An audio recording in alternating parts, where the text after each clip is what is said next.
Radio Rec. It's on air.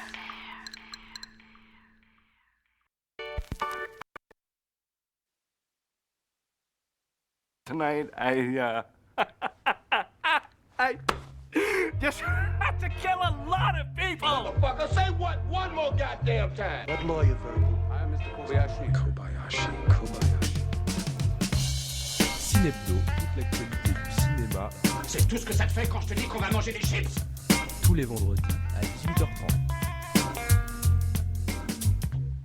Bonsoir à toutes, bonsoir à tous et bienvenue dans cette nouvelle édition de cette formidable émission qu'est Cinebdo. Nous sommes le 17 mai 2013, il est 18h passé de 32 minutes, pour une fois on n'est pas trop en retard, et c'est parti pour une heure de débat et de gros bisous sur le 7ème art.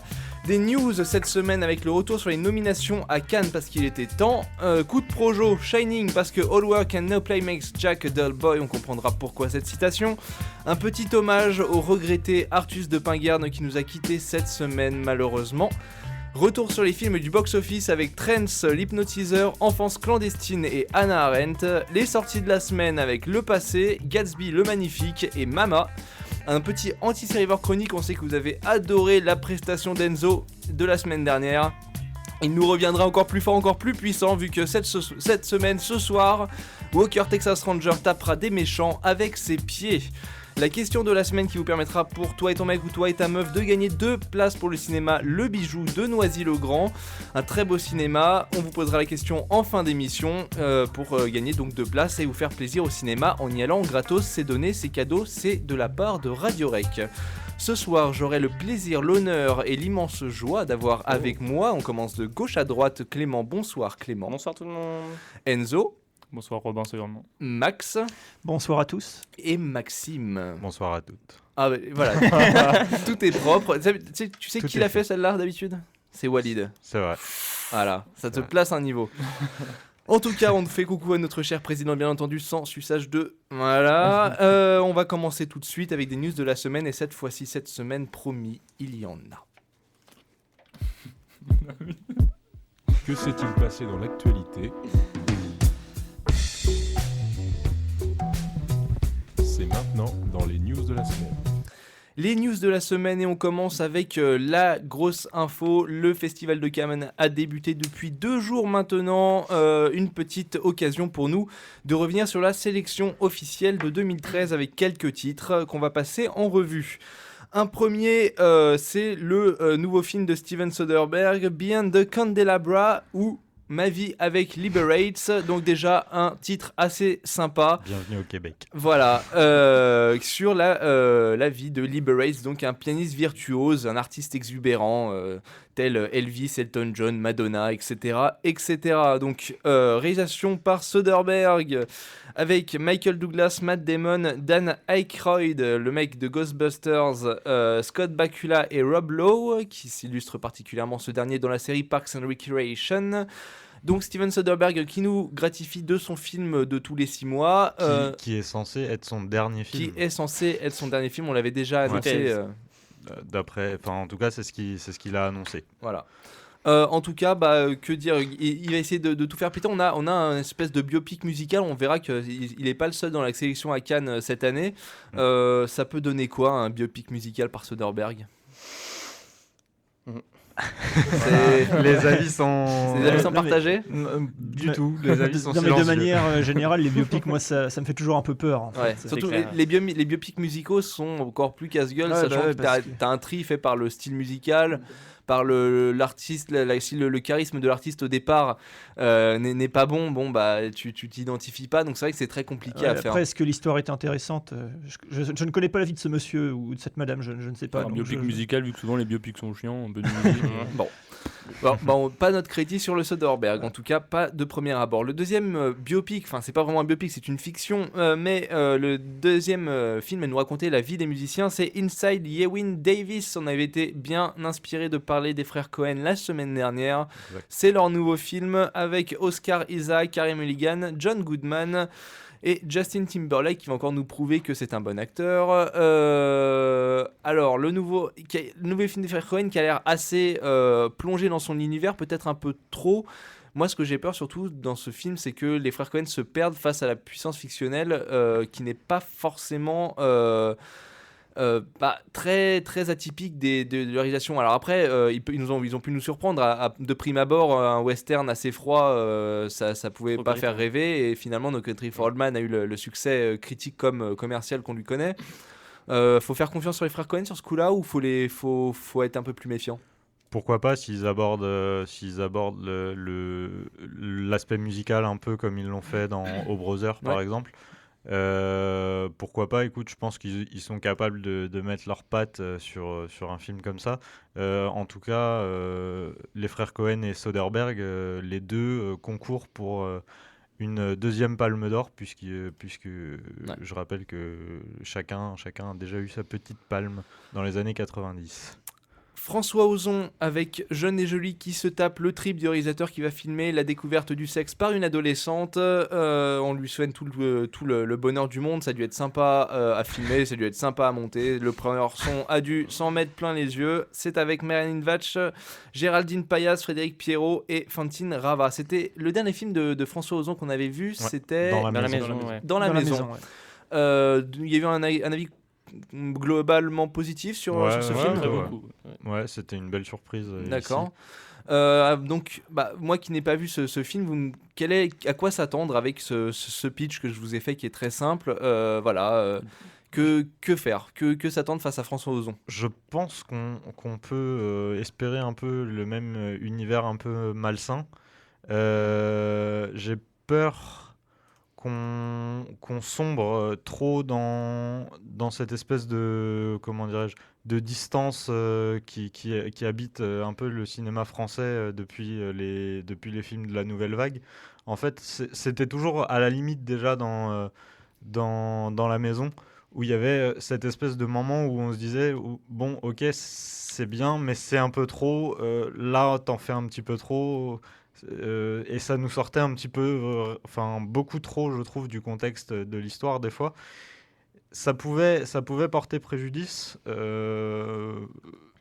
en espérant que voilà, pour ce film, ils franchissent pas cette limite qui moi, m'avait un tout petit peu gêné par moment, mais c'était vraiment pour chipoter, parce que le film était quand même de mais bonne après, facture. je pense que c'est une atmosphère aussi gênante qui est bien pour le spectateur. Je pense aussi. Oui, bien sûr. Ouais. Puis qui se prête bien au thème pour le coup, Ouais, donc bien sûr. on C'est est vrai. en droit de s'attendre à un film de ce genre. Le retour de Roman Polanski de prison avec la Vénus à la fourrure, un film dont campe Mathieu Amalric en Thomas, un jeune casteur un casteur de théâtre qui va tomber amoureux d'une actrice un peu frivole, vulgaire, mais absolument démente visiblement, qui est Emmanuelle Seigner. Alors déjà, mauvais choix de casting. Malheureusement, c'est sa femme, donc il a fait un peu Mauvais choix de femme. Voilà. je il a fait pense un peu aussi. mauvais choix de vie, quoi. Donc dommage Roman. À noter d'ailleurs que même si c'est un réalisateur français, il concourt pour la Pologne, puisque le film est une production polonaise, il me semble. Très bien. La musique est d'Alexandre Desplat, comme d'habitude. Bon, est-ce que Emmanuelle Seigner va réussir à nous pourrir un film encore une fois? Je vote pour. Tu votes pour. Très bien. Je pense aussi, je doute. Je pense qu'on va avoir un Polanski assez classique. Il y a toujours cette ambivalence qu'il aime bien entre deux personnages ou deux groupes de personnages qui s'affrontent un petit peu dans les circonstances un peu mystérieuses.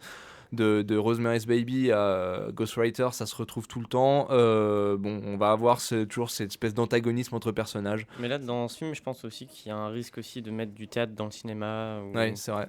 Toujours ce risque de mettre en valeur l'acteur et non le personnage. On verra après. Amalric campe un petit peu le même type de rôle qu'il avait fait pour tourner à l'époque, en 2010, où c'était un directeur de spectacle, je crois, qui dirigeait des danseuses de cabaret américaines. Ouais, On retrouve c'est un rôle qu'il a déjà fait. Écoute, pourquoi pas. jamais 201. On enchaîne avec le petit chouchou, le film qui me fera lever de mes révisions de partiel pour qui j'arrêterai un petit peu de me lamenter, c'est évidemment Only God Forgives du réalisateur dont j'ai tellement cité de fois dans cette émission que je peux le dire les yeux fermés, je le fais, Nicolas Winding Refn, j'avais Bien. vraiment les yeux fermés.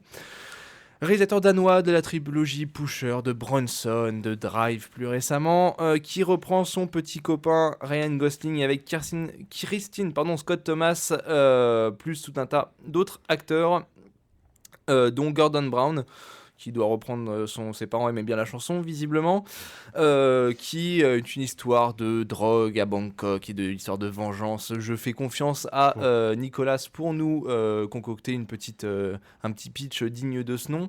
C'est lui qui signe les dialogues, c'est lui qui signe le scénario, c'est le film choc un petit peu qui a été dévoilé en plusieurs bandes annonces spéciales internet parce que trop violente, etc. Un petit peu à la manière de ce que pouvait faire Spring Breakers. Donc une maîtrise un petit peu de la pub peut-être pour ce prochain film.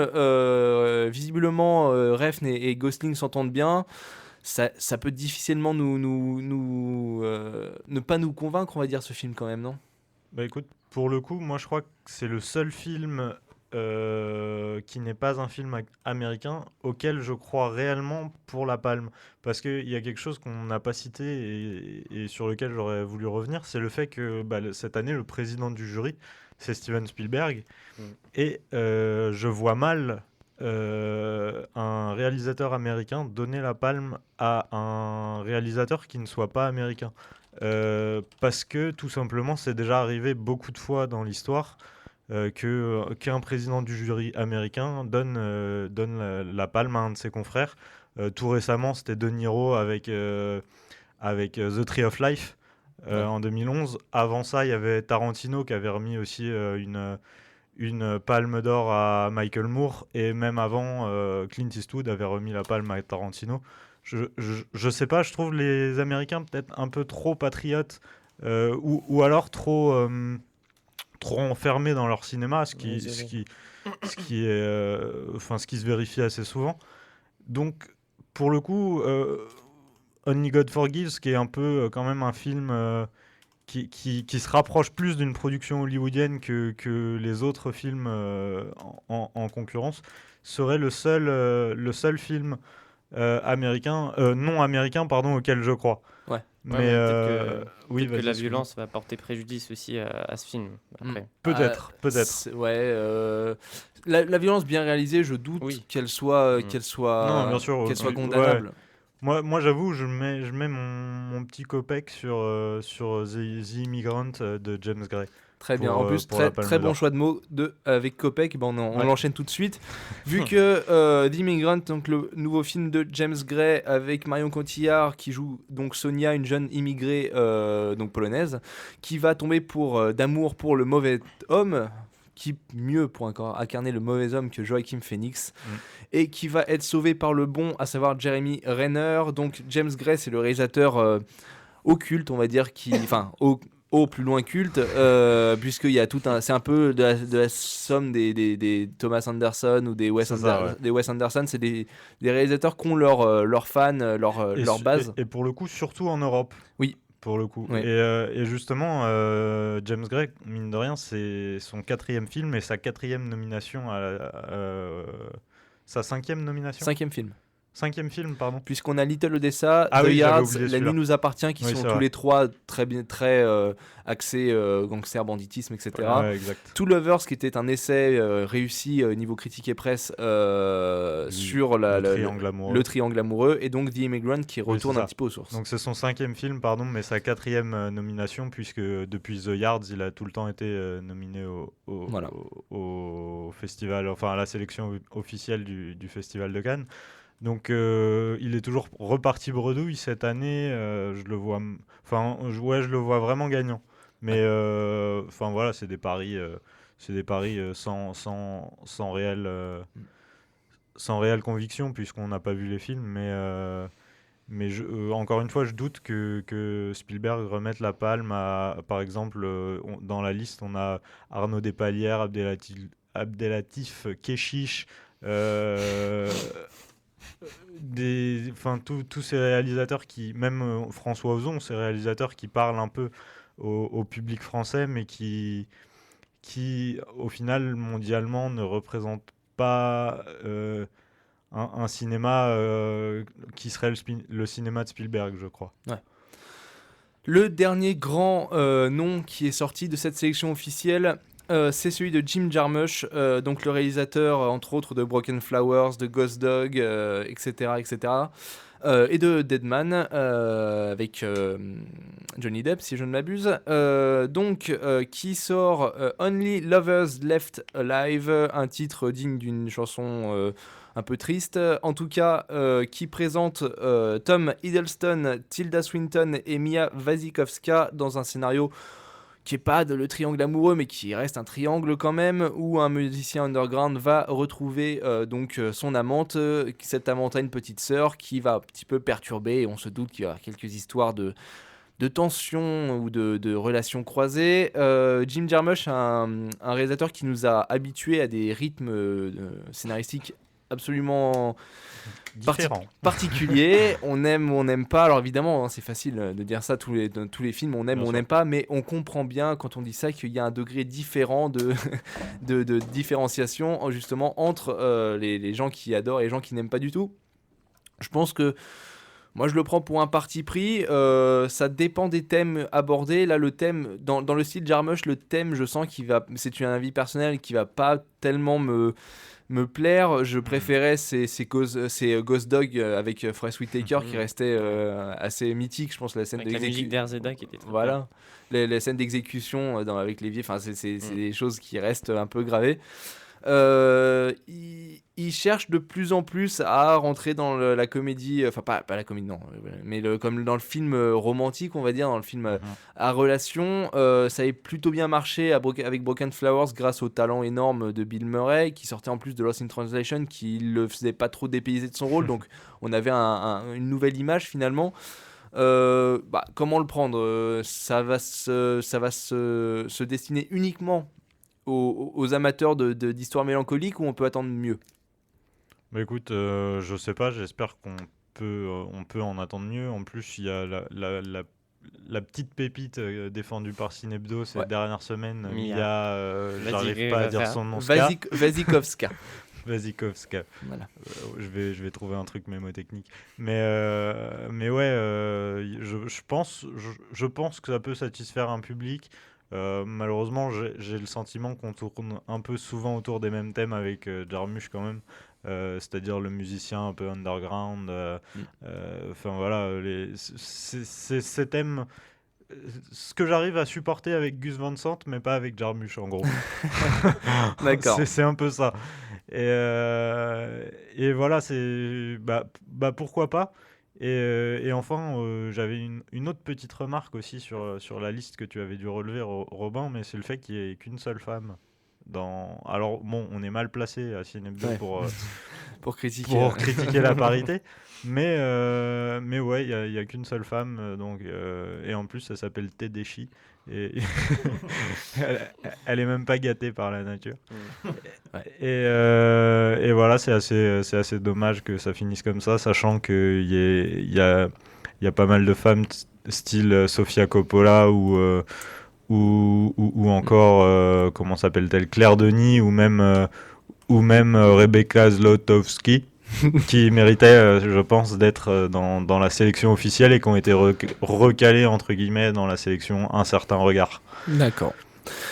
Bah écoute, je te propose qu'on avance. On en a fini avec cette page Cannes. On enchaîne tout de suite avec un des films, un film d'horreur classique. Alors est-ce un film d'horreur vraiment? Pour moi, c'en est un. On a peut-être l'occasion d'en discuter. C'est Shining de 1980 de Stanley Kubrick. Certains déjà se pâment à l'annonce de ce nom, avec Jack Nicholson, Shelley Duvall, donc, fille 2 il me semble, Danny Lloyd, Scatman Crothers, et le reste anecdotique. Que dire sur Shining sinon que c'est le film de tous les scènes cultes, je dirais. C'est pas évidemment pas celui qui l'a inventé, mais après Psychose, c'est peut-être le film à scène culte. On peut en citer 28 dans ce film. Vous l'avez tous vu. Vous avez vu Shining au moins par les scènes marquantes, au moins une fois dans votre vie. Tout ça.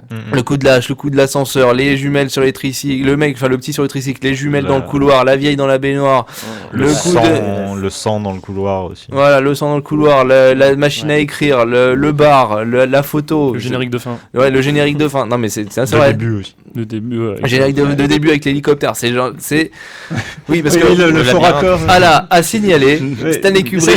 je l'avais vu de Oui, dès voilà. le début. Mais, si vous arrivez à vous procurer aujourd'hui, ça n'y est Ouais, plus. c'est dans les versions numériques, ça a été corrigé. effacé. Dans les versions originales, sur le premier plan, le générique du début où l'hélicoptère, il y a un hélicoptère donc qui fait une vue aérienne Ouais. sur la On montagne. voit l'ombre. Il y a l'ombre de oui, l'hélicoptère. sombre. Voilà.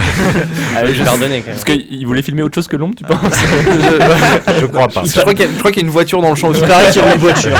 Quel est le pitch si jamais vous descendez de Mars? Le pitch, c'est simplement donc adapté d'une nouvelle, il me semble, de Stephen King, où donc notre cher Jack Nicholson, qui est un écrivain au succès relatif, décide pour combler un petit peu les sous-sous qu'il n'a pas, de garder un hôtel au fin fond du trou du cul du monde des États-Unis, qui est évidemment bâti sur un cimetière indien. Sinon, c'est pas drôle. Mais c'est pas vraiment le plus important. Le plus important, c'est que il faut faire attention à l'isolement et que l'isolement peut être fatal à certains esprits faibles, tout en mettant une petite pointe de fantastique. Donc on ne vous dévoilera pas parce que c'est toujours appréciable de découvrir ce petit fait dans Shining que les gens Et à la fin, il meurt. légèrement oublient. À la fin, il meurt. Mon petit doigt En tout magique. cas, Shining, c'est un film forcément qui marque, en tout cas qui s'il ne marque pas forcément personnellement, on a le droit de ne pas aimer les films, je le répète, ici à SN Hebdo, c'est un film qui marque par son emprise déjà sur le style, sur le cinéma d'horreur et notamment sur le cinéma d'horreur psychologique qui n'a jamais été aussi bien réalisé qu'en 1980 grâce à ce film, et on se dit un petit peu que ça a peut-être sauvé le genre de certains écarts, on va dire, dont même Sam Raimi avec son Evil Dead semblait se diriger. On aurait pu croire que les films d'horreur se destinaient à avoir une réalisation pourrie. Kubrick nous prouve que non. J'ai l'impression que Kubrick un petit peu a joué avec ce film pour nous montrer que tous les styles peuvent être bien filmés, et merci à lui. Max, je me tourne vers toi. Je sais que tu as été particulièrement enthousiaste à l'idée de faire ce film. Ouais, c'est moi qui l'ai proposé. C'est toi qui l'as proposé et je t'en suis gré. Et c'est vrai que c'est toujours une bonne affaire que de commenter Shining. Qu'est-ce qui t'a marqué? Comment tu le vendrais à quelqu'un qui ne l'a absolument pas vu? Déjà, pour moi, c'est un film d'horreur, mais c'est pas que un film d'horreur. Je suis d'accord. Bien entendu. T'as parlé du fantastique. Pour moi, c'est horreur fantastique. Voilà. Mystique. En sachant que c'est pas un film qui m'a fait peur, mais on sent quand même tout au long du film Un mal-être. Ouais, voilà, un mal-être. Ouais. On sent qu'il y a un univers quand même assez malsain. Particulièrement une scène qui m'a bien marqué. Je m'en souviens. C'est pas une scène qui c'est bon. Vas-y. Pour ceux qui connaissent le film, c'est la scène où on a le petit donc Danny, Oui. qui est sur son espèce de petit vélo là, je sais pas, qui se balade dans les couloirs. T'as la Ouais. caméra qui le suit. Super bien. Donc déjà, il tourne dans plein de couloirs. Ça rend un côté confus parce que c'est vraiment un labyrinthe en fait. Mhm. Et à un moment, il tourne dans le couloir et là, il s'arrête, la caméra s'arrête, la musique démarre et il est en face des deux jumelles. Ouais. Et tout au long de cette scène, j'ai senti que là, quand même, elle était puissante. Ouais, Voilà. bien sûr. Elle était puissante. Après, pour moi, ce film se démarque de beaucoup de films d'horreur parce que il y a déjà un style qu'il a adopté, c'est qu'il n'y a aucune scène qui se passe dans le noir. Oui, c'est vrai. Tout est dans la lumière. C'est vrai. Même la fin, qui aurait pu se passer dans le noir, dans le labyrinthe, non, il allume la lumière. Ouais. Bon, C'est ça qui est, c'est très très fort. Voilà, c'est Parce que c'est briser un petit peu une grande facilité bien du sûr, cinéma d'horreur, Oui, voilà. que le côté sombre tapis de dans l'ombre, voilà. Mais ça le rend plus réaliste aussi, je trouve. Et ouais, c'est un film où Kubrick vraiment essaye de faire ressortir l'aspect confus, justement, comme je le disais tout à l'heure, avec déjà il y a le vrai labyrinthe, il y a le labyrinthe dans dans l'hôtel, même si c'est pas si c'est implicite, on va dire. Il joue beaucoup avec les miroirs aussi. Je serais tenté de dire, pour prendre, voilà, faire un petit peu une abstraction, etc., que t'as même un labyrinthe dans la tête de Jack Oui, Nicholson. bah oui. Ouais. C'est bien ça, sûr. c'est qu'il y a même il y a un labyrinthe dans presque toutes les têtes. Dans la tête du gamin, de par l'arrivée du fantastique, dans la tête du père, de par cet isolement qui le tue. Et puis, finalement, la seule un petit peu saine d'esprit, ça serait sa femme. Ça serait Duval qui Mais- resterait. Même là, tout est relatif. Voilà, même là, tout est relatif. Et en plus, ce que j'aime beaucoup en fait dans Shining, et après je vous laisse parler, messieurs, mais c'est que t'as un côté, ok, il va s'emporter sur sa femme de manière complètement violente, etc. Faut dire qu'elle est sacrément chiante. Oui. Ouais. Celui qui n'a pas trouvé chiante la femme de Nicholson dans les 30 premières minutes, Elle est horrible. et c'est ça en fait, c'est donner des raisons Je n'aime- à quelque chose qui va être absolument affreux et hors de contexte, Je etc. n'aime pas du tout sa voix. Ouais, voilà, c'est Que ce ça. soit la VF C'est ou la agaçant. VO. hein. Elle a tout d'agaçant. Sa Et, tête. et finalement, tu dis, ouais, c'est pas bien ce qu'il a fait, c'est extrêmement violent. Et quelque part, il a une raison. Et c'est ce que j'ai aimé finalement, c'est de prendre un Ouais, protagoniste et de et lui faire faire quelque chose je d'extrême te parle pas avec un fond qui est compréhensible. Je te parle pas du gamin qui parle à son doigt. hein. Oui, ça, c'est c'est autre chose. Mais justement, pour revenir sur la femme, je me rappelle, on l'avait regardé avec Enzo à travers le making-of. Kubrick avait une façon très particulière, voire très à lui de la diriger. C'est-à-dire que, c'est-à-dire que pour vraiment rendre ce côté agaçante et en même temps ce côté craintive par rapport à Jack Nicholson, il a fait exprès de choisir une actrice un peu en deçà, un peu pas très connue. Je te corrige d'ailleurs, tu avais dit Shelley Duvall, fille de, Non. du tout, non, Ok. elle a juste le même nom, mais elle n'a rien à voir.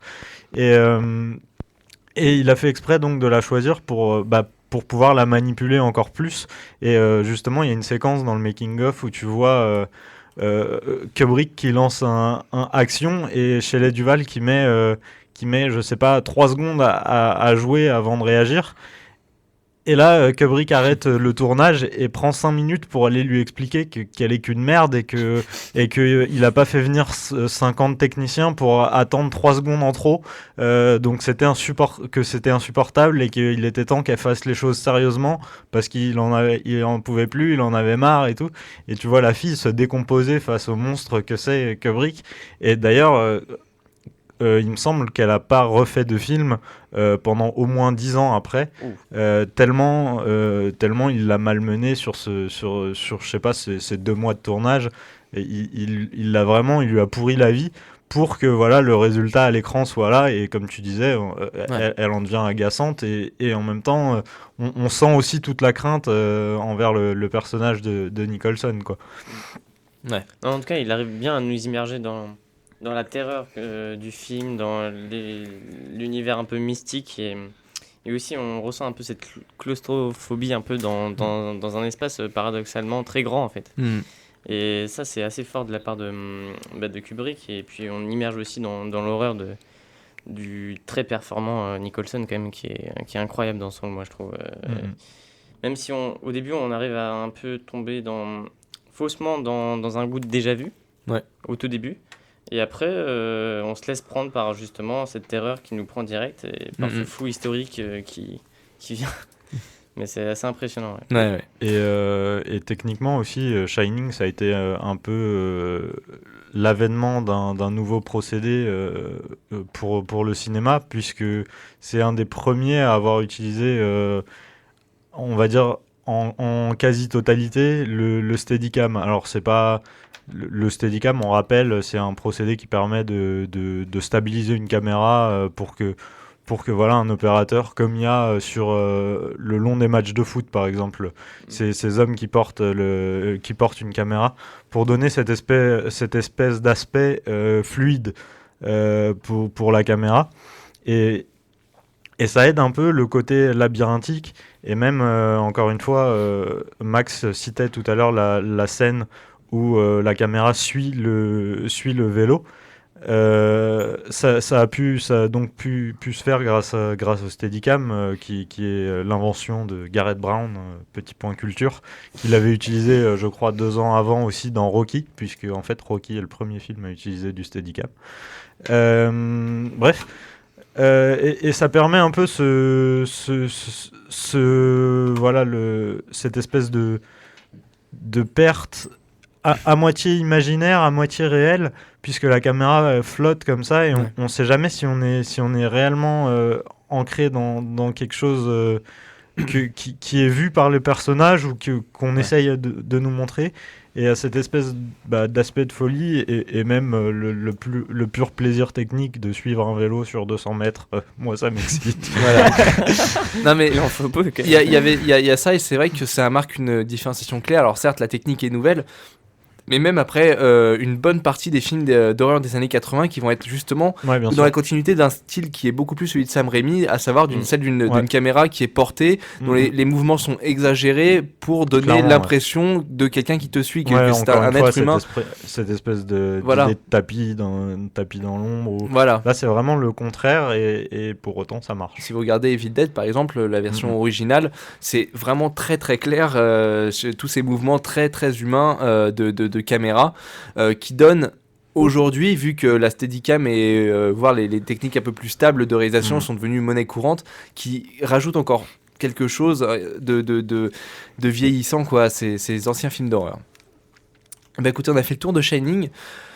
Pas de bon anniversaire cette semaine parce que un événement tragique s'est produit et je pèse mes mots et je suis vraiment sérieux pour le coup. C'est le décès d'Artus de Pinguerne à 57 ans. Donc réalisateur français, réalisateur scénariste et acteur qui nous avait été qui avait fait un petit peu le film de sa vie, j'ai envie de te dire maintenant qu'il est décédé, mais c'est vrai, avec La Clinique de l'amour, donc un super film qu'il avait réalisé, écrit et dans lequel il jouait. Un film vraiment très très décalé, à l'humour très absurde, avec Bruno Salomon et Elena Nogueira, donc lui-même, plus quelques autres acteurs bien évidemment. Donc c'était de la vie de tous, c'était un homme qui était un petit peu très très romantique, très mélancolique, qui avait une façon très très particulière, toujours très drôle. Il a fait des one-man shows, faut le savoir.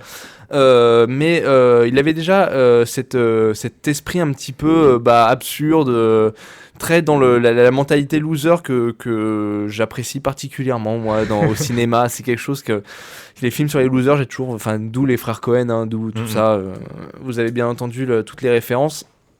Dans Grégoire Moulin contre l'humanité, une espèce d'after hours à la française, où il se prenait des merdes en pas possible, où c'était je sais plus, un écrivain ou un acteur, je crois, qui essayait de monter à Paris pour réussir, et sauf qu'il n'y arrivait pas du tout quoi. C'était vraiment affreux. Donc un film très très très très dur. Il s'était illustré, je pense que là où vous le connaissez le mieux peut-être, c'est dans Le Fabuleux Destin d'Amélie Poulain, où il jouait Hippolito, tu sais, l'écrivain un peu tête en l'air là, qui est... Donc voilà, donc tout ça pour dire que c'était un mec, ça avait l'air d'un mec sympa et j'avais envie de saluer ici ça. D'ailleurs on l'embrasse. D'ailleurs on l'embrasse. Salut.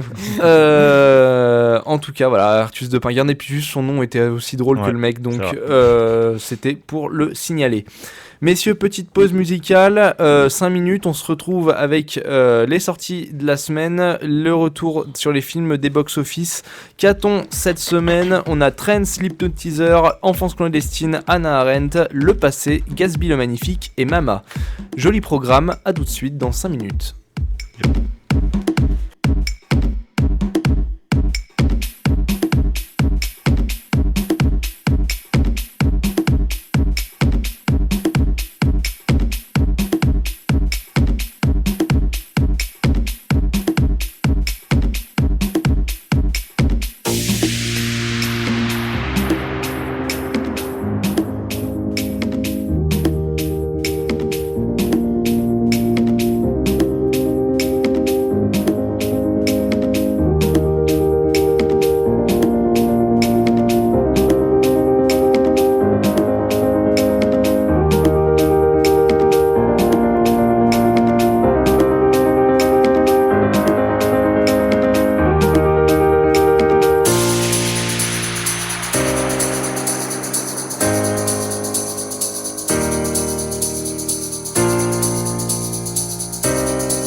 Radio Rêve.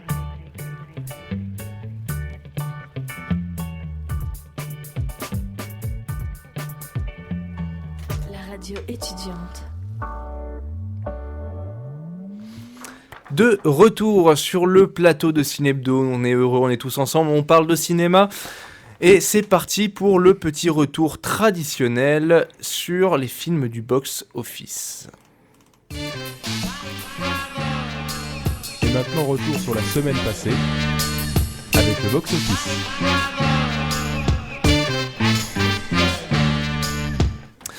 Musique tirée, je le répéterai jamais assez, de Arnaque, Crime et Botanique. Premier, Iron Man 3, troisième semaine, 3 700 000 entrées, on en a assez dit, on en a assez fait.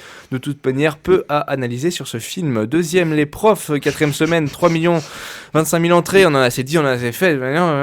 Film. Troisième, Les Croods, cinquième semaine, 2 500 000 entrées, c'est film. Quatrième, Les Gamins, quatrième semaine, puisque visiblement, on nous a gratifié des vieux films, donc les nouveautés n'ont pas attiré grand monde au cinéma, et pourtant les nouveautés nouvelles, on va dire, étaient plutôt sympas, comme l'a témoigné l'émission de la semaine dernière. La Cage Dorée en troisième semaine qui arrive quand même à nous faire 200 000 entrées. Sixième, Sous surveillance, enfin un film en première semaine, mais que personne d'entre nous n'a vu. Je vais essayer d'aller le voir. Tu vas essayer d'aller le voir, super. Avec Shia LaBeouf et Robert Redford. Shia LaBeouf qui ressemble étrangement à Alain Chabat. On va savoir pourquoi. Septième, Mud sur les rives... De loin en clignant des yeux. Mud sur les rives du Mississippi qui fait seulement 160 000 entrées, donc qui est sur sa lignée de son score de la semaine dernière, de sa première semaine. On rappelle évidemment que c'est la semaine du 8 mai, qu'on a une semaine de retard vu qu'on n'a pas... quoi Du 8 mai. Ah. 8 mai. Quoi 8 muet J'ai Ah entendu non, ça. Il provoque, chef. Il Non, provoque. je suis un peu malade. Ah, excuse-moi, mon amour. C'est cool. Donc Mud qui est sur sa lancée. Un très bon film, en tout cas une très belle histoire, si on est un peu réticent sur le style de réalisation, encore je vois pas comment on pourrait l'être, mais bon, Jeff Nichols, voilà, qui nous gratifie d'un super film, d'une super histoire quand même, avec Matthew McConaughey, plus les deux petits gamins dont on va citer le nom, d'habitude on cite pas le nom des gamins, mais là il le faut absolument, Ty Sheridan qui joue Ellis, Jacob Lofland qui joue Neckbone, et la présence de Reese Witherspoon, dont la particularité de ce film est que Maxime l'a trouvé plutôt fraîche. Oui, parce que un film qui, donc on l'a dit, une belle histoire, une belle réalisation, qui surprend un petit peu, la bonne utilisation des intrigues secondaires pour les intrigues principales. Pour en savoir plus, c'est un résumé détaillé de l'analyse de ce film, on vous renvoie au Cinebdo de la semaine dernière, c'est-à-dire du 10 mai 2013, radio-recc.fr/ radio-recc.fr, catégorie podcast, et dans les news de la semaine dernière. Voilà. Mais, je laisserai la place, parce que j'ai dit beaucoup de bien de ce film, à un avis contradictoire, celui d'Enzo. Non, c'est pas avis du tout, c'est juste pour préciser que normalement il n'y a pas les podcasts. Hein. Voilà. Ils y sont. Ah oui, ils y sont maintenant. Tu regardes très mal. Depuis hier, ok, pardon. Non, ils y sont depuis longtemps. Ok, vraiment. excuse-moi alors. Je t'aime, Robin. Donc, Enzo, tu en avais pas eu autant de plaisir que nous, et quelles en sont les raisons? Mud, pourquoi tu n'avais pas autant aimé ce film que la critique et que nous? Non, mais pour tout ce que vous avez dit, je l'aime, mais je vois pas pourquoi. C'est mêmes arguments, mais pas extraordinaire à tout. Oui, il m'a laissé. Honnêtement, j'ai presque déjà oublié pour le coup. Enfin, je vois pas qu'est-ce qu'il change des autres en fait. Voilà, tout simplement ça. Je le trouve aussi prévisible que les autres. La réalisation m'a pas non plus transcendé. Je dis pas que c'est mauvais, hein. Pour moi, ce qui change, c'est une réalisation qui est. Je trouve qu'il n'y a pas eu de risque déjà. Je pense pas qu'ils prennent de risques. Moi, je trouve pas qu'ils prennent de risques, à part dans le sujet. Mais enfin. Il prend des risques dans le sens où il s'éloigne un petit peu d'un fatalisme qui serait de dire que Matthew McConaughey c'est un pourri, que son histoire d'amour c'est un prétexte bidon pour essayer. Moi, le non prise de risque aurait été justement de se faire des personnages un peu plus stéréotypés. Chaque personnage a toutes ses facettes. On les a rien qu'avec les enfants déjà, tout simplement, les stéréotypes. Oui, mais les enfants, un enfant, c'est un stéréotype par définition. De toute manière, tu as un caractère principal. Donc, la semaine dernière, tu nous disais que les enfants, ils ressemblaient pas à des enfants parce que ils sont blasés, voilà. Ils sont blasés. Oui, alors c'est pas un stéréotype. Stéréotype de l'enfant. Excuse-moi. Je commence à avoir envie de t'insulter. Hein. Non mais Maxime, je tiens juste à le dire. J'aime très bien parce que je précise à tout le monde qu'en off, Maxime est toujours d'accord avec moi, mais quand il absolument pas. Je t'aime, Non. Mike. Non, mais. Et toi, Enzo, t'es Non, toujours parce que- contradictoire. Mais non, mais Voilà. dans les films, on a toujours ça. Je te disais, un enfant n'est jamais montré naïf dans un film quand il en est le héros. Quand il en est le héros, c'est toujours l'enfant roi, l'enfant intelligent, l'enfant blasé parce qu'il a tout vu de la vie alors qu'il a 8 C'est pas faux. Donc, merde, je t'aime, toi. Encore une fois, il a 14 ans. ici, dans oui, non, l'histoire. mais voilà, je suis désolé, il ne quitte pas son rôle de blasé du début à la fin, il n'évolue pas. Pour moi, Il au ne propose contraire, pas de réflexion. au contraire, il n'est pas Et- blasé, bon. et encore une fois, puisqu'il défend une idée auquel personne ne croit. Il défend Mais une idée soit- niaise et qui n'est pas fondée dans le film. Enzo, ce Donc, n'est c'est pas, pas être blasé. ce n'est pas un débat à refaire. Encore une fois, je vous ai déjà pointé vers le podcast de la semaine dernière. En tout cas, on retiendra que si vous êtes du côté d'Enzo et que vous préférez un côté Allez un petit tous peu... vous faire foutre. vous préférez un petit côté, comment tu as dit déjà, pas mystérieux, mais enfantin, D'émerveillement. émerveillement, Je etc. Tu nous conseillerais plus pour rester un petit peu dans le même type de paysage, les bêtes du sud sauvage, Oui, totalement. Voilà. Mais Maxime aussi conseillerait ça. je où trouve. la je le gamine conseille aussi, est mais- plus petite. 8ème, Trends dans sa première semaine qui ne fait que 120 000 entrées. Donc on n'a pas l'énorme succès qu'avait eu 127 heures à l'époque. Trends, donc un film de Danny Boyle. Avec James McAvoy, Rosario Dawson et Vincent Cassel. Pareil, les avis sont partagés. Jamais trop bien, jamais trop mauvais, un peu entre les deux, mais ça aussi quoi. Clément, tu Ouais, en ça avais me plaît. Non, mais ça retenu m'en quoi semble plus, avec une semaine, ça me rafraîchit un petit peu dans ta tête. Tu Ouais, en non, retires mais quoi, les points C'est vrai que- essentiels. C'est vrai que sur le coup de la semaine, c'est vrai que c'est un film original qui sort un peu du lot quand même. Ouais. Mais je trouve qu'il est tombé un peu trop dans l'excès. Il en a fait trop pour moi, Danny Boyle. sur ce D'accord. film, mais bon. Après. Max, tu avais vu ce film aussi. Toi, pour toi, c'était un parti pris, si je me souviens bien. Et Oui, voilà, ça le oui. reste toujours. Oui, bah oui, c'est ça. C'est que de tous les thrillers que j'ai vus depuis le début de l'année 2013, c'est le meilleur Ouais. pour moi. Qui se rapprochait de Dead Man Down, il me semble, un petit peu dans le style thriller à rebondissement, à Ouais, mais- twist. Ouais, etc. ouais, mais encore Danny Boyle, on a fait plus. D'accord. Même. Après, oui, voilà, c'est ça, c'est que ce que n'a pas aimé monsieur, c'est que c'est que Monsieur, carrément. Avant, la semaine dernière, c'était le stagiaire, maintenant c'est monsieur. Les évolutions se font vite ici. ce que n'a mieux pas chez aimé le McDo. bisu, Voilà. Je croyais dans Scrubs. Oh, mais... c'est oui, bah, c'est ça, c'est le parti pris, c'est la manière dont ça a été mis en scène. Voilà, c'est un style. On aime ou on n'aime pas. Voilà, Ouais. c'est. En plus, pour le moi, pour le coup- coup, j'aime bien.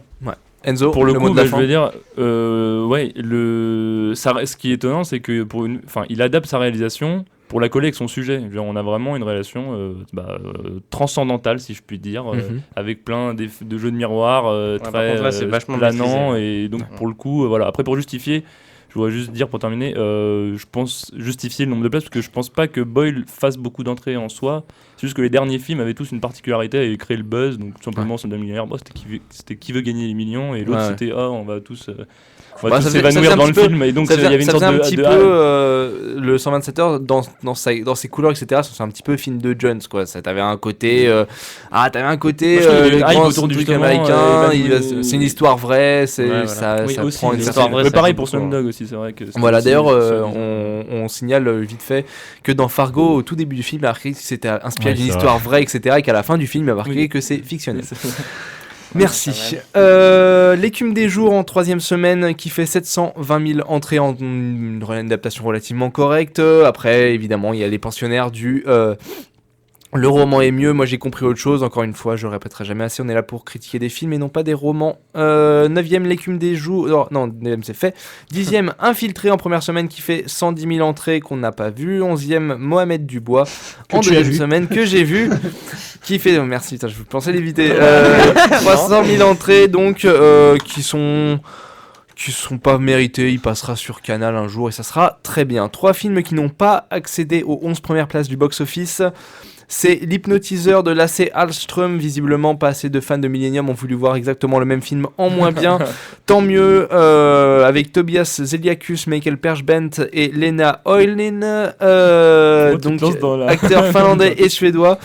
Persbrandt, il a fait d'autres films relativement un petit peu connus et Tobias Zeliakus, il me semble qu'il a fait un autre film aussi. Peut-être que non, mais pour les fans de Tobias, on sait pas. Tobias Funke, qui est super personnage dans Arrested Development. Ça, voilà, Reste petit poli. point culture série.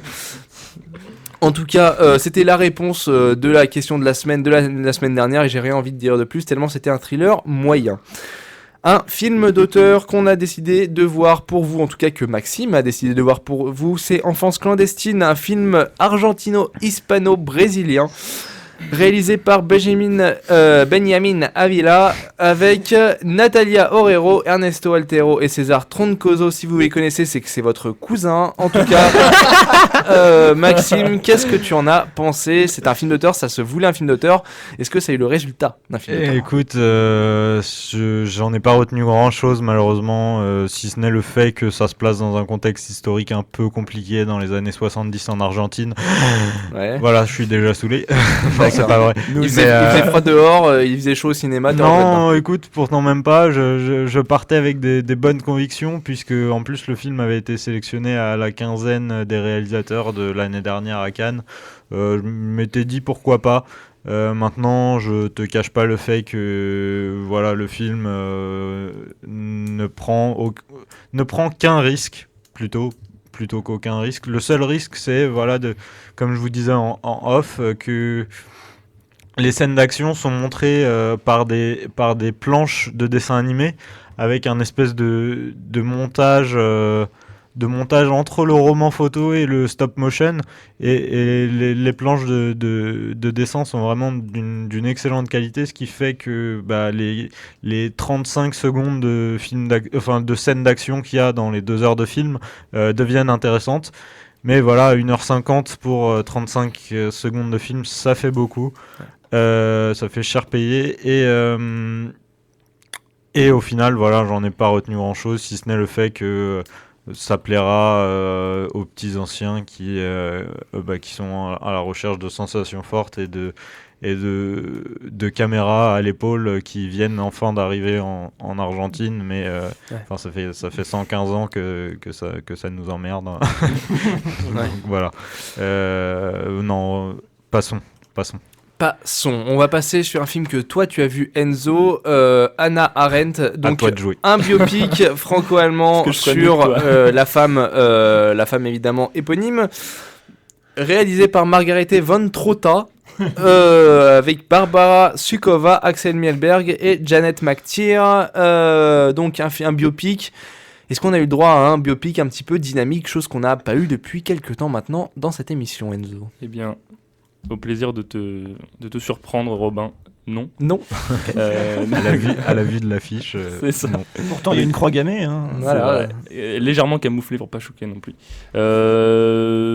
C'est chiant, je sais même pas quoi dire, hein. Je vais être un peu comme Maxime. Pour le coup, il y a même pas les 35 secondes à retenir, mis à part celle du générique, qui se fait attendre, à vrai dire.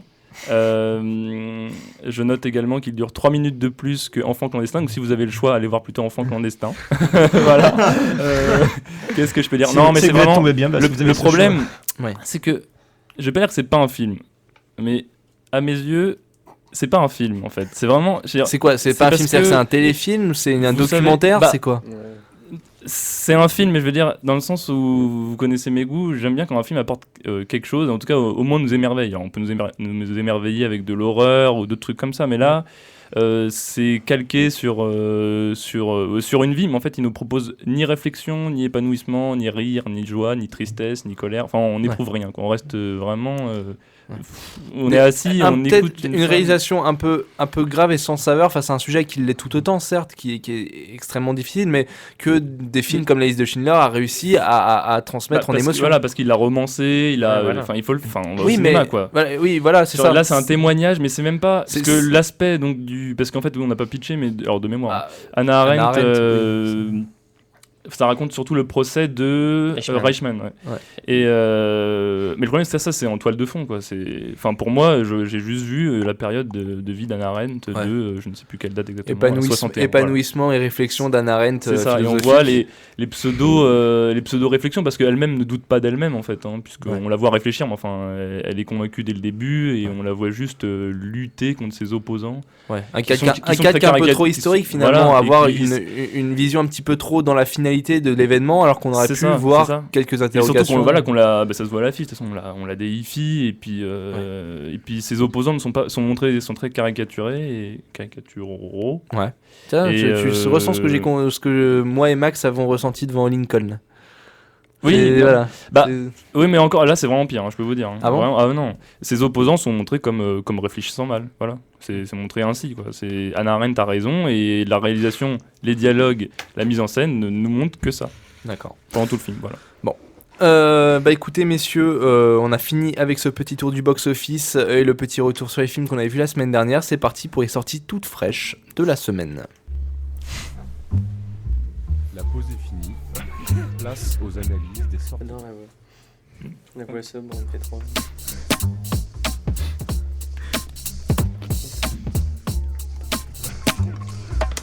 Et encore une fois, on ne parle pas pendant le générique. Je te couperai ton micro, c'est pas grave. En tout cas, on commence avec Le Passé, un film sorti un vendredi, c'est bizarre, avec Bérénice Bejo, Tahar Rahim, Sabrina Ouazani, et donc réalisé par Ashghar Farhadi. En ce moment, toi et les noms. Je suis C'est vrai à qu'on taquet, peut je pas. suis à fond. Le réalisateur iranien qui avait fait notamment, qui est connu pour récemment une séparation ouais. en 2011. Donc un réalisateur qui est assez porté en ce moment, hein. Évidemment on rappelle pas exactement tout le contexte iranien, on laisse ça à nos confrères du jeudi soir de Politiquement Incorrect. En tout cas, donc Le Passé, un film sur le passé. Bien vu. Voilà, Après une séparation, un film sur une séparation. Voilà. Voici le passé. Un Avec film sur le alors passé. ce qui m'a une première question, après vous me pitchez le film, vous faites etc. Mais j'ai vu la bande-annonce et j'ai vu Bérénice Bejo et je l'ai vu un petit peu en mode César, c'est-à-dire que en mode je surjoue absolument tout ce que je fais et je me suis dit est-ce que c'est la bande-annonce ou est-ce que c'est un sentiment qui va nous accompagner durant tout le film, sans quoi si oui ça risque d'être assez difficile. Qu'en est-il messieurs? Écoute, pour moi, c'est la preuve que Ashghar Farhadi est un très grand réalisateur, puisqu'il arrive à faire en sorte que Bérénice Bejo ne soit pas insupportable. Et Ça, c'est fort. déjà, Ça, c'est fort. et déjà, c'est un talent. Ouais. Bien sûr, je pense que certains ne seront pas de mon avis, notamment vers la fin où Bérénice Bejo est un peu chiante, mais enfin bref, à un moment elle redevient elle-même. Pour te raconter vite fait l'histoire, d'ailleurs même avant, petite info sur le fait de pourquoi il est sorti en vendredi, c'est parce qu'il est aussi nominé à la sélection officielle de Cannes et qu'il passait aujourd'hui en compétition à Cannes. Et du coup, ils ont préservé sa sortie qui était de base prévue ce mercredi, mais pour préserver Parce qu'à la fin, elle meurt. voilà, pour préserver le public cannois je sais pas de quoi, hein, mais, mais voilà, pour que Cannes ait l'exclusivité, on a décidé de le sortir ce jour-ci. Que raconte ce film? Que raconte ce film? C'est une très bonne question. non pas que ça ne soit pas clair, mais je sais pas si certains d'entre vous autour de cette table avaient vu une séparation. Mais la particularité des films de Farhadi, c'est que il raconte pas une seule histoire. C'est-à-dire que pour une séparation, ça se plaçait dans tout un contexte iranien dont tu parlais tout à l'heure, avec aussi un contexte familial, le problème entre les lois du droit réel et les lois du droit islamique. Et c'était une question assez travaillée sur ce film. Et ça avait même, je crois, valu l'exportation directe de Ashghar Farhadi. Et c'est pour ça qu'il se retrouve en France pour faire ce film. Là, ça raconte l'histoire d'une famille, en gros, qui se déchire. Alors, tout est un peu centré autour de Bérénice Bejo, qui est quand même le point culminant, le point le rond-point du film, j'ai envie de dire. Puisque non, mais chaque personnage, au final, se retrouve rattaché à elle, et uniquement à elle. Et l'histoire, c'est donc le retour de Ahmad, son ex-compagnon qui vivait en Iran, pour le coup, Donc il revient pour officialiser son divorce et on se retrouve il se retrouve au milieu du couple formé par Bérénice Bejo et Tahar Rahim. Et du coup, le couple se déchire et on revient sur les événements passés. Alors, c'est pas à travers des flashbacks, c'est plutôt à travers l'histoire présente, mais chaque personnage évolue dans le présent en essayant de retourner, de retourner sur les événements passés. Et c'est là où moi je trouve ça vraiment, je trouve le film vraiment exceptionnel, c'est que dans la mise en scène, il y a une espèce de recul de la réalisation pour montrer petit à petit la passation de pouvoir entre les deux hommes. Enfin, pas réellement la passation de pouvoir, mais la passation d'appartenance et la passation de l'amour. Ouais. Et petit à petit, voilà. Le personnage de Tahar Rahim reprend un peu le dessus sur le personnage de Ali Mosafa et à côté de ça on se prend à découvrir qu'il y a aussi un lourd secret qui pèse sur cette famille, donc un secret que je ne dévoilerai pas ici puisque j'imagine qu'une grande partie des auditeurs n'a pas pu encore voir le film. Mais on se retrouve finalement confronté à pas mal de twists dans l'histoire et il y a malheureusement pas... Enfin malheureusement je sais pas, mais au final on est un peu sans réponse. On suit petit à petit les personnages et on s'accroche avec eux pour essayer de revenir depuis le passé jusqu'au présent. Et vraiment pour moi ça a été un putain de film, ouais. puisqu'il y a une super réalisation. J'aime bien aussi le fait que il y a le choix de faire une économie de plan et une économie de montage dans le film où on laisse principalement évoluer les acteurs et voilà, il y a des très longs plans où on suit juste la performance de l'acteur et donc comme je vous disais tout à l'heure, Bérénice Bejo en devient même intéressante. Tahar Rahim pour moi est génial et aussi un des personnages, donc celui qui joue le fils de Tahar Rahim, c'est un petit gamin de 8 ans que je trouve fantastique. Il y a une séquence où il tabasse une porte pendant 1 minute et il est vraiment bouleversant, je trouve, ce personnage. Et écoute, pour moi, Farhadi, il conclut l'essai, il transforme l'essai plutôt qu'il avait effectué avec une séparation. Et je pense que c'est un cinéaste qu'on va revoir beaucoup moins en Iran et beaucoup plus en France. Et en tout cas, je l'espère parce que pour moi, ça fait partie des meilleurs films de cette année. Bon. Merci beaucoup Maxime pour cette fabuleuse critique qui était vraiment très complète et qui a donné envie, je l'espère aux auditeurs, en tout cas à moi, d'aller voir Le Passé, qui est j'y serais vraiment pas allé pour le coup. Si j'ai 2 heures, j'y foncerai, promis. En tout cas, on arrive sur la grosse sortie de cette semaine que vous avez tous vu, il me semble, à cette table, à part moi évidemment.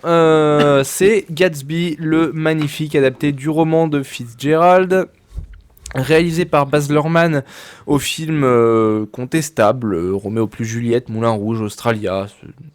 Bon, moi je suis pas très fan.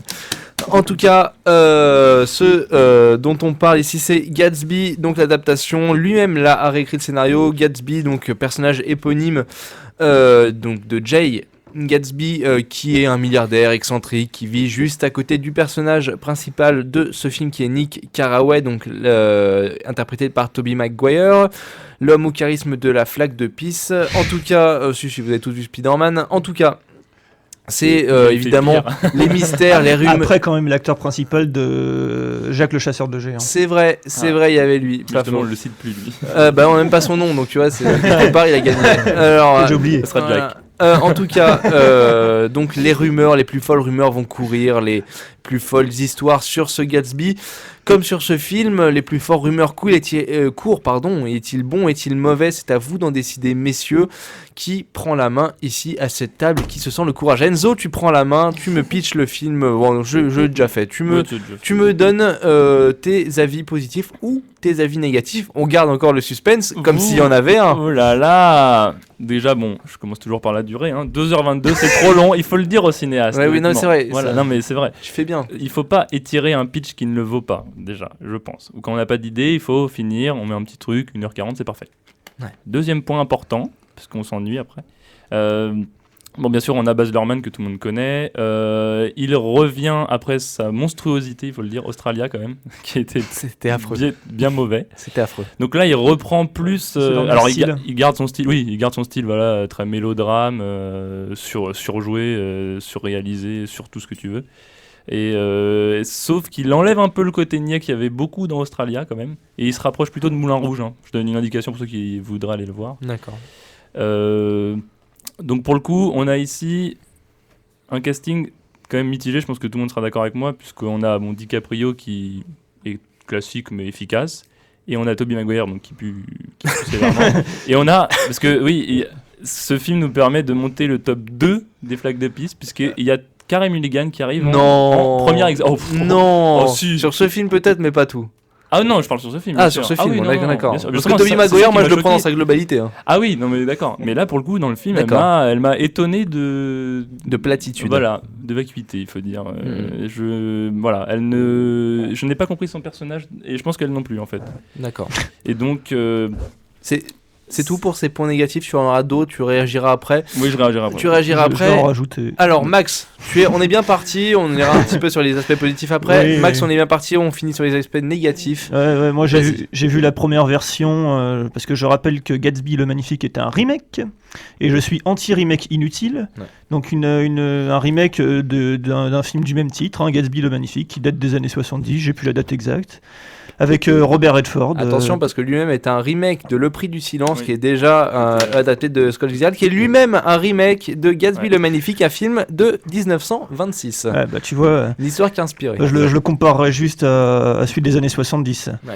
Bon, déjà, celui des années 70 m'a pas forcément transporté, mais je l'ai préféré à celui d'aujourd'hui. Ouais.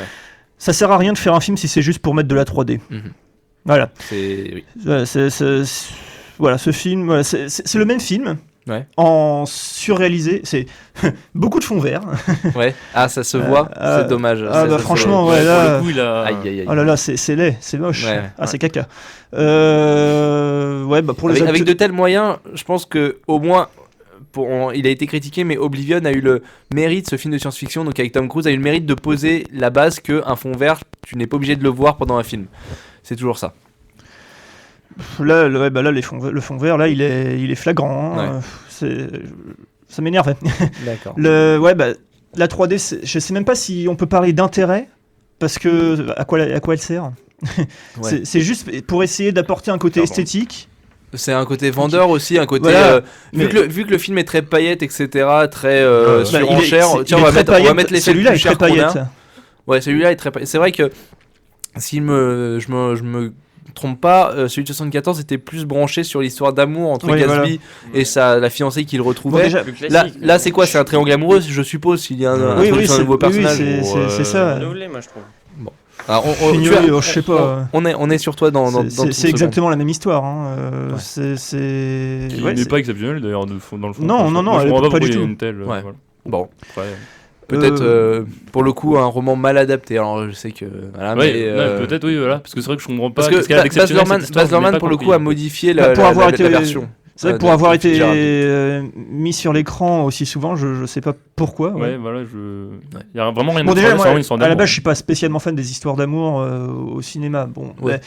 mais bon, après ça c'est moi, mais Bon, je t'es peux voir du Baz Luhrmann, quoi. C'est vraiment les. Mais parce qu'il faut y aller, parce que l'émission. c'est la grosse sortie de la semaine. Voilà, donc, exactement. Voilà, je me suis sacrifié. Puis tu peux avoir une bonne Comme, surprise. voilà, toujours, exactement. Je me suis sacrifié pour Tarantino. Je peux le faire pour Baz Luhrmann. Ah là, ça y est, on l'a. Ah, donc on enchaîne sur la critique de John Gunn. Shane. Bon, non, c'est bon, on l'a fait 8 fois. Ça. En tout cas, donc, on va passer du côté du côté des winners, Gentils. du côté des gentils, du côté du ciel bleu et des petits oiseaux. Oh, ça va. À l'image du film. Donc on passe du côté de Maxime et Clément, si j'ai bien compris.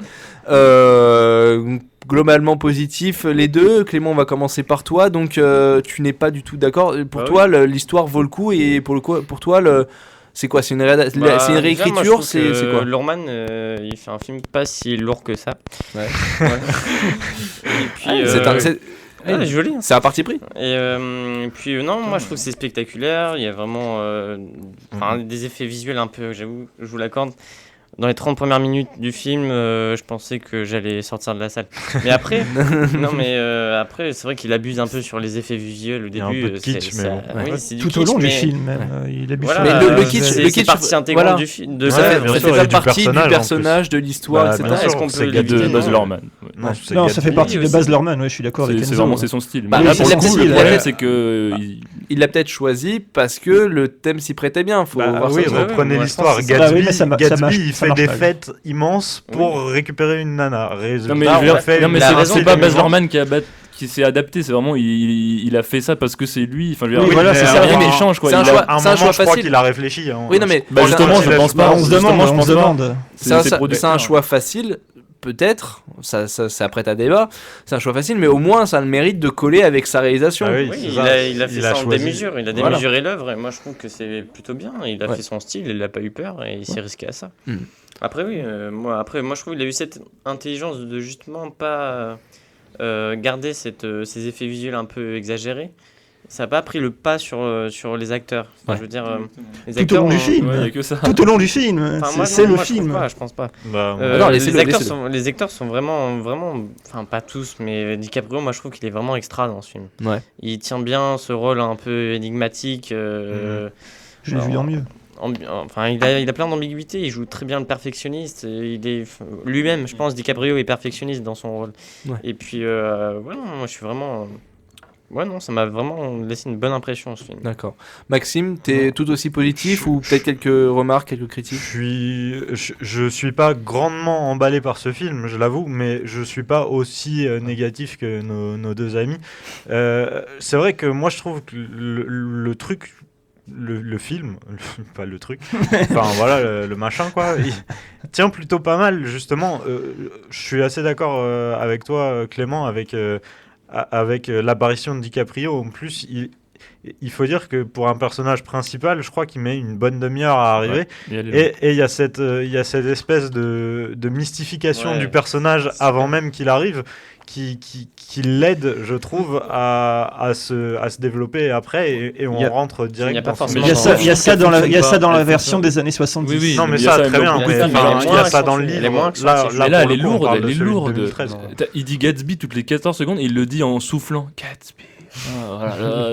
Et non, C'est un et peu tu vois- et tu exagéré, vois- mais c'est fait et tu vois un exprès, mec, c'est parti pourquoi ça te tu fait vois un marrer mec au d'un- bout d'un ponton sur une mer. Enfin, Mais ça fait tu- partie tu du dis mystère, tu personnage. penses à ça. Ouais. Même ma petite sœur qui vient de naître a déjà cette image en tête. Faut aller plus loin que ça. Faut pas se Non, moi, je trouve que cantonner ça à ce préserve genre d'expression. le mystérieux. Moi, je trouve j'aime bien. Moi. Bah, ça a l'air d'être un parti pris. Après, évidemment, les films de Baz Luhrmann sont critiquables. Je pense c'est que un tu peux. style, C'est difficile d'être particulier. surpris. C'est Oui. difficile d'être surpris. Et pour simplement. revenir sur Daisy aussi, moi je trouve que Carey Mulligan Ouais. est un peu plus subtil que Mia Farrow dans les années 70. Mia Farrow m'a vraiment agacé. Hein. Ouais. Ça doit vraiment être- Bon. Je sais Max, pas. une réaction à ça? Ouais, Par je sais rapport pas, à- je suis Par où commencer, je suis le pas rôle tout à fait d'accord. Pour moi, le seul acteur qui tient la route dans ce film, c'est Leonardo DiCaprio. Et encore, c'est parce que j'ai vu le mieux de lui. Oui, oui. Ah oui. Voilà, mais après les autres, voilà, j'en Moi, retiens rien. Non, le problème, enfin, je pense que son style a été c'est auto-caricaturé en fait. Le bonhomme, c'est C'est qu'avant, possible. voilà, il, Oui. il a déjà ce fort esthétisme dans tous ses films. Le problème, c'est qu'à côté, enfin, l'esthétisme servait vraiment sa mise en scène, puisqu'il faut rappeler que son premier film, en tout cas, parce que, enfin, il faut dire quelque chose. Enfin, pour moi, Baz Luhrmann n'est même pas un cinéaste, c'est un musicien, le bonhomme. Il y a de la Enfin, les musique, musiques, il y a de la, c'est enfin, c'est le seul truc franchement. qu'il a bien fait dans ce film.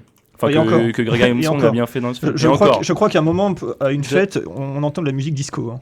Oui, mais Ouais, justement, mais c'est ça qui est justement, fort. Mais justement, bah, il est très fort. Il est très fort dans ouais, les moi, mashups. ça Il fait ça dans tous ses films. Enfin, ça se passe dans les années On 20. se rappelle. Oui, mais Oui, mais on se rappelle. Mais oui, c'est c'est ça qui l'originalité. mais oui. C'est là aussi que c'était C'est- intéressant. Mais je oui, crois. Voilà. c'est vraiment ces anachronismes c'est- sonores c'est- qui c'est- sont assez ouf. Il Ouais, fait même- vraiment des super bons mashups pour le Même coup. visuel, il y a des Et années. visuel, Daisy, non, mais je il suis a fait un d'accord. truc de ouf aussi. Hein. Et le problème, c'est que Donc il y a encore ce côté musical, mais et donc je revenais sur son premier film, voilà, Ballroom Dancing, où justement ces côtés couleurs, paillettes, très esthétiques servaient la mise en scène, parce que c'était de la danse pendant tout le film, quoi, une sorte de dirty dancing, mais avec des idées, quoi. Mais là, Et là, le problème, c'est qu'on a un esthétisme, mais qui cache du rien, en fait, puisqu'on a une. J'ai pas cette impression. Non, moi non plus. J'ai pas cette impression. Je pense, j'utilise des termes peut-être un peu trop, mais je pense que cette mise en scène ou cette volonté de paillettes et tout ça, ça cache une psychologie, voilà, une psychologie des personnages.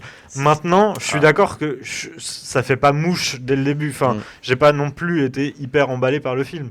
Mais je pense, je vois où il a voulu en venir, tu vois. Et même pour revenir sur ce que Max disait, le côté fond vert, j'avoue pas l'avoir ressenti énormément, puisque quand même une grosse partie du film se passe dans des décors réels.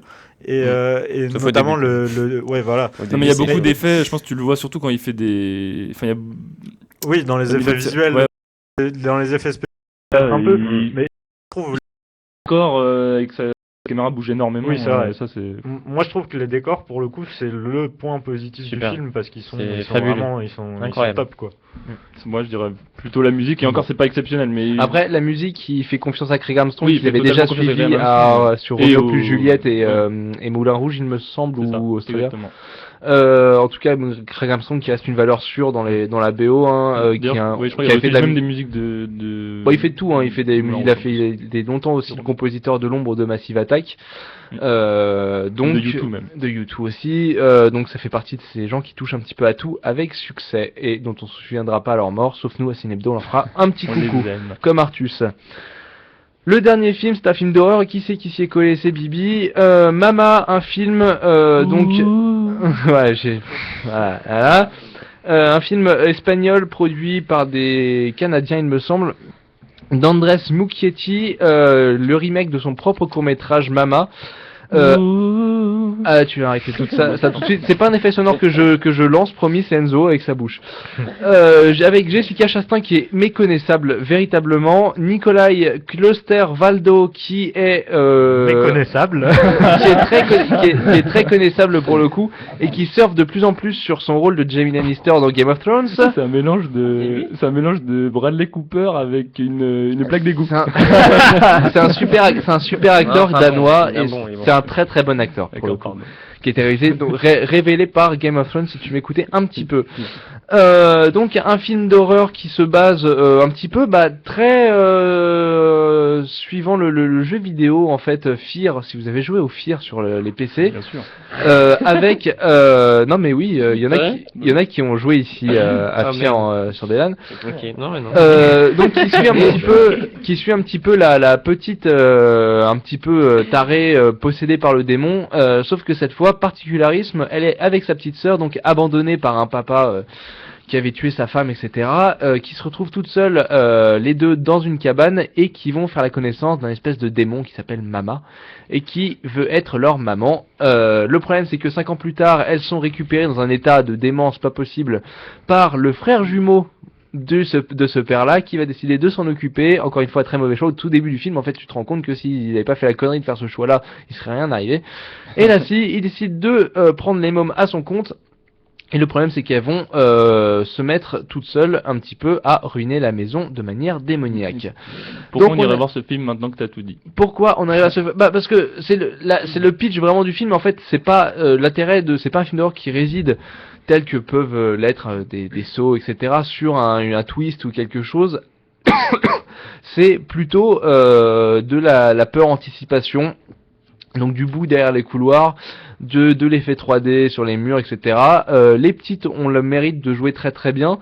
Jessica Chastain aussi. On voit assez peu Coster-Waldau grâce à une espèce de petite ruse scénaristique qui n'est pas très très bien folichonne. Esthétiquement, on se rapproche un petit peu de Sinister sans en péter non plus les câblages, à savoir que on reste sur des mouvements d'anticipation assez visibles. Alors c'est pas aussi criant et aussi ridicule que ce que j'avais pu commenter la semaine dernière avec le très mauvais remake d'Evil Dead.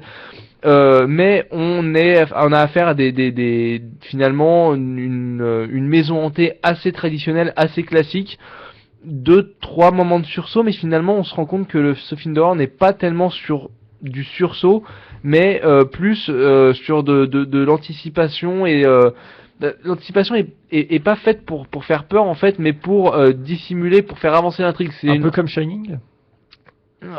C'est trop difficile de comparer. Il y a trop, c'est déjà, il utilise beaucoup trop les tons sombres pour être comparé à Shining, mais c'est vrai que t'as un côté horreur qui fait avancer l'intrigue, mais il s'est un peu perdu à mon sens à se perdre justement entre films fantastiques et films d'horreur d'anticipation, et ça se retrouve en fait dans le milieu du film où on s'emmerde assez clairement et où les effets se répètent à tel point qu'on peut bien les prévoir et les sursauts ne sont plus là. Donc ça pêche un petit peu par rapport à ça. On retrouve quand même dans le monstre, en fait dans le démon qu'on va voir, qui c'est une chose qui est assez rare dans ce genre de film, qu'on verra de plein feu. Dans tout le dernier tiers du film, on retrouve un petit peu la patte, excusez-moi, j'ai un petit trou, Del Toro, excusez-moi, Benicio Del Toro, avec un monstre qui ressemble à s'y méprendre à celui du labyrinthe de Pan. Et l'utilisation des fruits et légumes notamment à côté du démon, c'est quelque chose ça a été produit par Del Toro, et c'est vrai que ça se voit relativement bien. Ce qui pêche en fait par ce film, c'est un film qui est assez sympa à voir au cinéma parce que ça joue sur pas mal de contrastes, etc. L'image est assez travaillée, mais c'est un film à voir simplement pour le côté, il y a que ça de bien en film d'horreur en ce moment. Je parle aux amateurs de films d'horreur. Non, il y a Gatsby aussi. Voilà, bravo. Non, ce qui pêche en fait sur ce film, c'est la fabuleuse réussite de Sinister qui avait été sorti donc en novembre ou décembre, qui lui justement arrivait très très très bien à faire cette transition entre horreur et fantastique, et qui nous prouvait surtout qu'il n'y a pas besoin d'effets 3D ou de gamines ou de petits de tout petits mouvements de petits fausses justifications théologiques ou machin pour faire un très bon film d'horreur, mais simplement une meilleure caméra et un meilleur maquillage. Et aussi bonne c'est dans la moyenne, mais plutôt bien la réalisation soit de Mama. Sinister avait quand même mis la barre beaucoup plus haut, et c'est pour ça que au final, je pense qu'il va sortir assez rapidement des cinémas, parce que c'est pas le genre de film qui dure longtemps. Au final, Sinister, quand on les aura face à face en DVD ou en Blu-ray à la Fnac, on choisira Sinister simplement pour son potentiel de chiage dessus qui est beaucoup mieux exploité.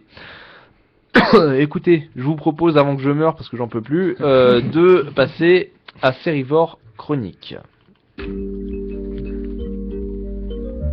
Tenté par une série. Chaque semaine, découvrez ou redécouvrez le petit écran. C'est Sérivore Chronique.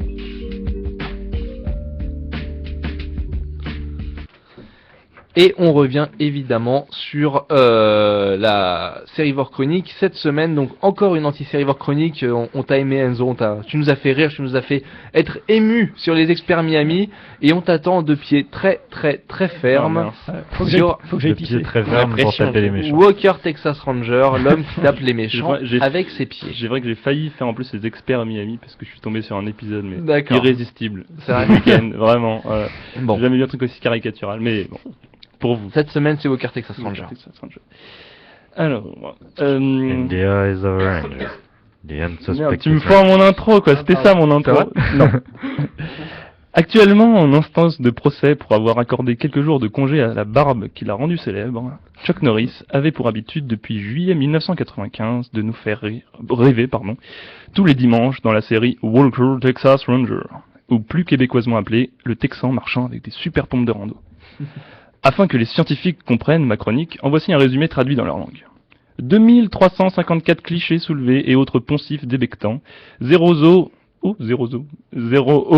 os, cassé pour Chuck Norris malgré les 200 et quelques épisodes, un unique calque de scénario, une chanson culte d'un chanteur à la mâchoire visiblement défaillante, ou au chewing-gum vachement tenace, 69 bisous sur la bouche, et seulement 2 expressions faciales pour Chuck Norris, neutres, avec ou sans sourire. qui n'est pas sans rappeler la loutre juste après l'effort physique amoureux pendant lequel elle s'est donné corps et âme à ce rocher brûlant de désir et dont le regard ne fait qu'exprimer l'état exténué de la bête. Chose surprenante, la série maintient cependant, durant toute sa diffusion, des audiences plutôt convenables. Pourquoi ? Quelle est la recette du succès ? À qui profite ce business ? Pour vous, je me suis immiscé dans les fondements mêmes de Walker. Vous pensez que le bien gagne toujours contre le mal, que tous les méchants du monde attendent un à un leur tour pour que leur héros leur botte leur cul, qu'un coup de pied ne se donne qu'en tournant sur soi au ralenti ? Eh bien, Walker Texas Ranger vous prouvera le contraire. Non, je sais quand même, pas du tout. Pour les enfants qui auraient la chance de manger avec le curé après la messe du dimanche, voici un bref aperçu de la série en français cette fois. Texas Ranger, c'est un happy end qui apparaît à la 30e minute pour avoir le temps de montrer tout plein de gentillesse et tout plein de mièvrerie pendant le quart d'heure restant. Mais Texas Ranger, c'est aussi des combats. Également des combats, et surtout, en plus de tous ces combats, des combats. Car oui, il faut vous dire, monsieur, dans Walker Texas Ranger, on ne parle pas, non, on ne parle pas. On rixe. On imagine alors facilement les répétitions. Chuck au scénariste. Excuse-moi, la scène dans... avec une voix grave, pardon. Chuck au scénariste. Excuse-moi, la scène dans le parc. Après le bim dans la gueule du méchant, c'est bien un paf, hein, j'ai un doute. Ou encore, Chuck Norris au scénariste. Dans la scène 20, quand... Oups, pardon, excusez-moi. Dans la scène 20, quand j'ai mis les 25 méchants à terre, c'est pas un peu ringard de déclarer le regard dans le vide ? Et encore, j'avais pas même porte-jartel. Concept. Vous le savez sans doute, la caractéristique principale de la série, c'est bien évidemment son héros, surpuissant, Chuck Norris, alias Super Hulkman. Il meurt jamais. Hein. Scénario, même... Enfin, il y en a plusieurs dans les... Enfin, il y en a qu'un, mais... Enfin, bref, un scénario. Même un Alzheimer ne permettrait pas d'apprécier les intrigues. On ne doute pas un seul instant de l'agencement de l'affaire, ni même de son succès, ce qui donne plus l'impression de suivre une histoire plutôt que de s'y intéresser. Je ne sais même pas si on voit un jour Walker en défaut. Les combats sont aussi similaires que lassants, les personnages caricaturaux et la réalisation inexistence. Casting. Marre des acteurs qui sont choisis pour leur talent, voici des acteurs choisis pour leur... comment dire ça, nationalité. Vous avez donc la petite asiatique, oui, il faut toujours un quota d'un asiatique dans le film. Vous avez le personnage de race aryenne, le beau gosse blond qui drague tout le monde. Vous avez le barbu super sage qui est quadragénaire et qui va se taper la blonde. Vous avez la blonde qui s'est tapé le mec qui a la barbe et qui est quadragénaire qui est super sage. Vous avez bien évidemment le vieux et vous avez le black qui sourit pour faire toutes les blagues. Mais alors, d'où vient cette excitation que l'on ressent face aux épisodes ? De l'érotisme suranné qui émane du couple phare de la série, Walker-Trivette. Trivette, c'est le black. Hein. Du suspense insoutenable à chaque fin d'épisode. De savoir avec quel pied Walker va taper. D'une hypothétique soudaine apparition d'une poitrine nue à l'écran, qui sait. De la modernisation probable de la structure de la série. Non, je pense qu'elle vient tout simplement du sourire figé à chaque fin d'épisode. Ah, c'est beau. Bravo, bravo mon Enzo.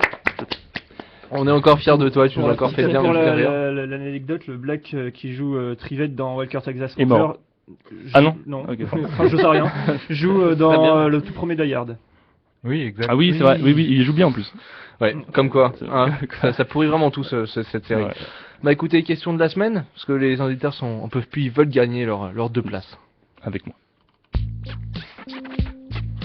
Envie d'aller au cinéma ? C'est l'heure de gagner 2 places pour le cinéma Le Bijou. Avec la question de la semaine. La question de la semaine, évidemment, qui vous permet de gagner 2 places pour le cinéma Le Bijou de Noisy-le-Grand, un très beau cinéma dont on ne fait encore une fois la pub, c'est magnifique. En tout cas, question assez simple.